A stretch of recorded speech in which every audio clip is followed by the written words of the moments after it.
Hey everyone, in this video we are going to look at different approaches that different commentaries and midrashim have taken to the possible benefits that were gained by Bnei Yisrael being slaves, being foreigners, strangers, being oppressed in Egypt before entering the land of Israel. What's bothering all these Meforshim is that if God really had a master plan for Bnei Israel, wouldn't it be a better master plan for us if He simply took us and brought us into Eretz Yisrael right away, maybe right after the Avot died, allow their children to build a country in Eretz Yisrael right then? Why do we have to go through the whole process of being slaves and suffering for so long? Isn't this, what was God thinking that He wanted us to suffer before giving us the land? So I'm going to mention three different approaches here. These approaches do not contradict each other. It's entirely possible that all of them are true, because it could be that God's plan was to have us be slaves in Egypt for several reasons, to gain several benefits from that. So when I quote a source suggesting that a certain thing is a reason why God wanted us to be slaves in Egypt first, a benefit from that experience, it doesn't mean that that source disagrees with the other sources. All these things, I think, could complement each other nicely. So, first source I want to look at comes from somebody named Rabbi David Tzvi Hoffman. He was a rabbi in Germany in the late 1800s and early 1900s.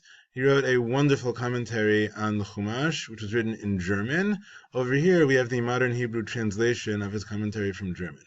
So, Rabbi David Tzvi Hoffman in Shmot is looking at this very famous passage at the beginning of Parshat Va'era, where God tells Moshe that the time has come to go get Bnei Yisrael out of Egypt, and he uses certain of those words that you may remember. Probably as a kid you learned about them before the Seder, about the four languages of Geula, V'hotzeti, V'hitzalti, V'ga'alti, V'lakachti. So we're going to pick up at the end of that over here, where it says V'lakachti.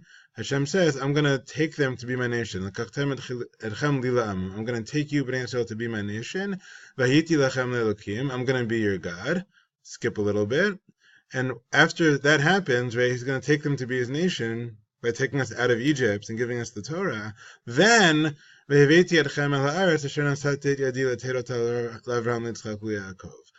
I'm going to bring you into the land that I raised my hand, right? When you raise your right hand, that's usually what we do when we swear. You get sworn in court. They say, raise your right hand and repeat after me.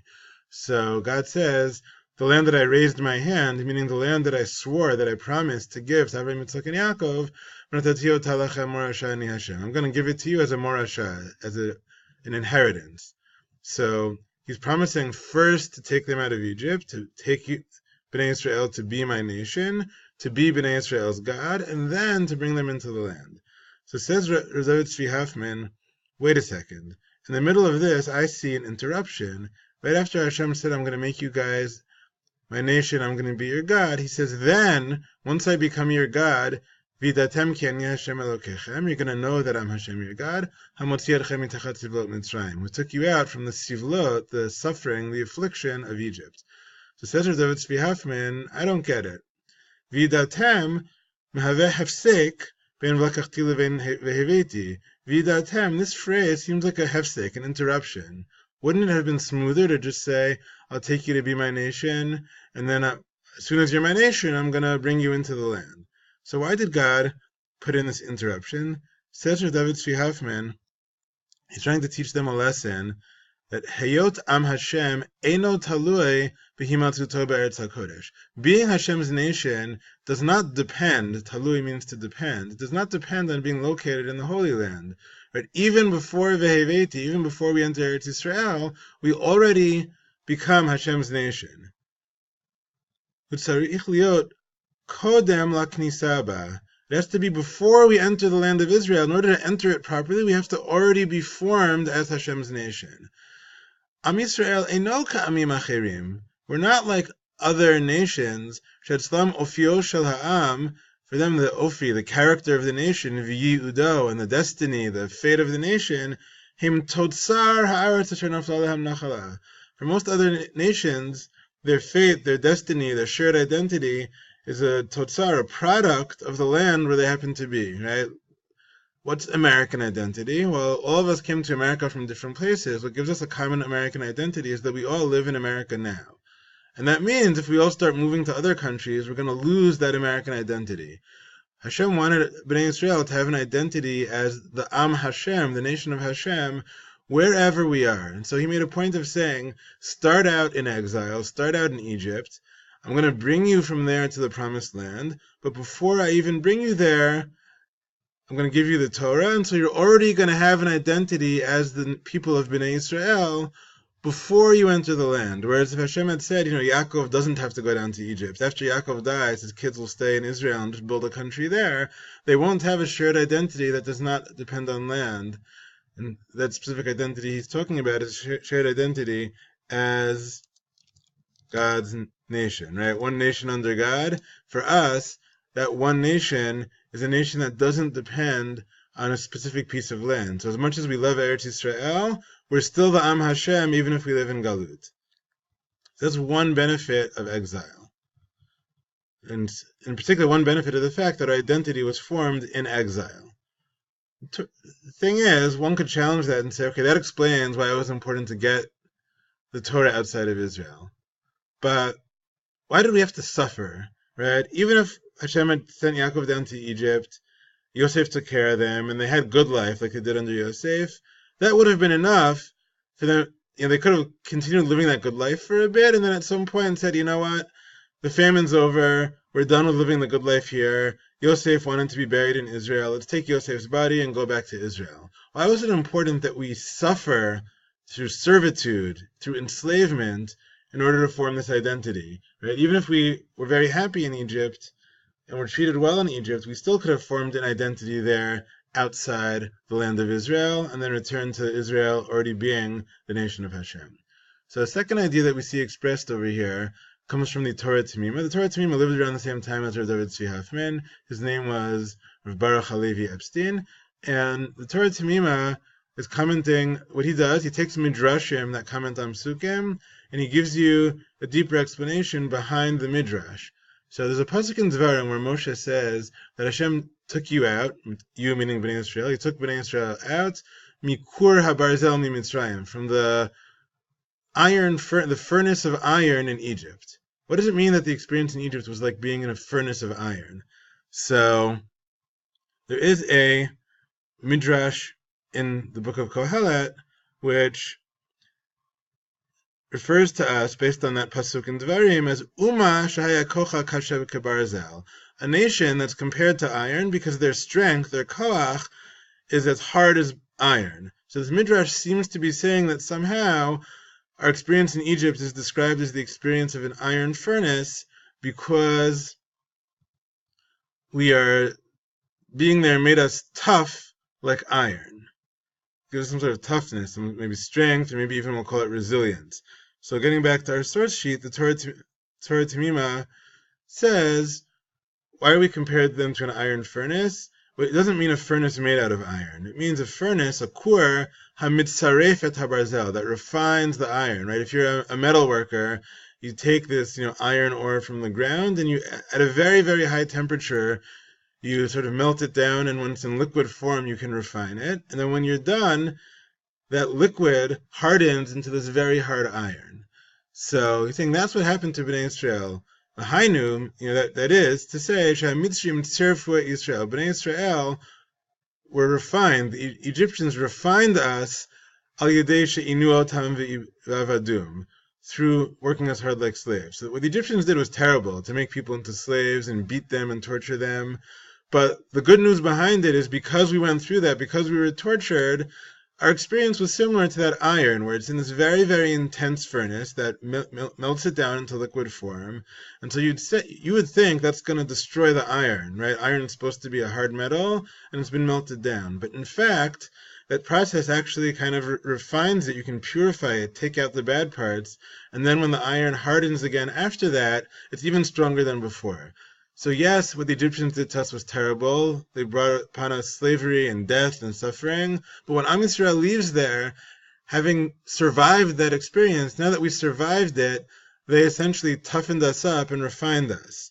Sometimes you hear about someone will say, oh, that guy, he grew up in a really tough neighborhood. He had a brutal childhood. But as a result of that brutal childhood, he grew up being really tough and really street smart and really strong. And if he faces challenges later in life, he doesn't give up because he's been through worse things before. I remember here and there at different times that the community I was in faced some sort of a small challenge, and a Holocaust survivor in the community would say, I made it through the Holocaust. I survived that. I can survive this too. So sometimes an experience of suffering, going through something brutal like the servitude in Egypt, can actually toughen people up, that now throughout the generations when the Jewish people are persecuted, instead of saying, that's it, they beat us, let's just go ahead and assimilate, we have this toughness, this strength, this resilience that we always bounce back. So according to the Torah Tamima, based on this Midrash he's quoting, they're saying the reason we always bounce back is it's ingrained in us because our formative experience that made us into a nation began with us being slaves instead of beginning with a very smooth transition to Eretz Yisrael. And so whatever happens to us in exile, whatever persecutions we face, we always say, you know what, we've been through this before, we survived Paro, we'll survive this. It's similar to what we say at the Seder, that in every generation, Omdim aleinu lechalotenu, they rise up to destroy us. V'akadosh baruch hu matzilenu miyadam. Hashem always saves us from those people. So at the Seder we say, just like we survived Paro, and that's why we're at our Seder, so too we're going to survive whatever other challenges we face.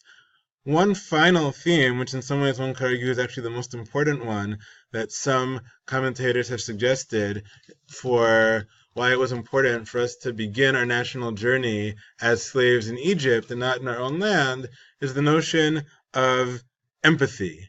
That when you've had a very tough experience yourself, you feel other people's pain when they go through a similar experience. And we consider empathizing, feeling the pain of those who are suffering, to be a very critical Jewish value. And part of why we're able to internalize that value is that we had a similar experience ourselves. So here, rather than quoting different commentaries, I'm actually going to show you psukim themselves. So the Torah tells us, for example, in Shemot chapter 22, V'ger lo toneh, do not mistreat the stranger, v'lo tilchatzenu, do not oppress the stranger. And you know about that, ki gerim hayitem be'eretz Mitzrayim, because you yourselves were strangers in Egypt. You know what it was like to suffer as the outsider who was persecuted, so you should always feel sympathy and empathy for others who are persecuted. And the Midrash comments on that as follows. It says, don't oppress him b'dvarim, with words, or b'mamon, with money. Shelo tamarlo, don't say to a foreigner, right? You have a foreigner who comes to Judaism, maybe converts to Judaism. Don't say to him, Emesh hayita oved the Bel, Chorus, Nevo. Yesterday you worshipped all these gods like Bel, Chorus, and Nevo, so who do you think you are that you can join our Jewish community? Harei chazirim bin shinecha. I still see the fat from the pork chops that you ate between your teeth. Don't ever say that to a foreigner who comes and tries to convert to Judaism. Why not? Ki gerim hayitem, because you yourselves are like, you're converts too. You used to be foreigners in Egypt, and from there Hashem brought you out and gave you the Torah. So there was a time where you also worshipped pagan gods, and you also ate pork. And so you have to understand what this guy is going through now, and he's trying to come from outside and join your community. Mikan hayar Rabbi Natan omer, mum shebecha al tomar lechavecha. Rabbi Natan said there's a general lesson from this. Whatever blemish you have, right? We're all foreigners, because once upon a time we were all the outsider in Egypt. So that mum, that blemish, that thing that could be held against us, it could be held against us, so we should never hold it against anyone else, just as we wouldn't want it to be held against us. Similarly, when the Torah gives us the mitzvah of Shabbat, it tells us that it's very important for us to rest on Shabbat, and for our entire household to rest. Also, our Eved, Ama, our male slaves, our female slaves, our whole household has to rest.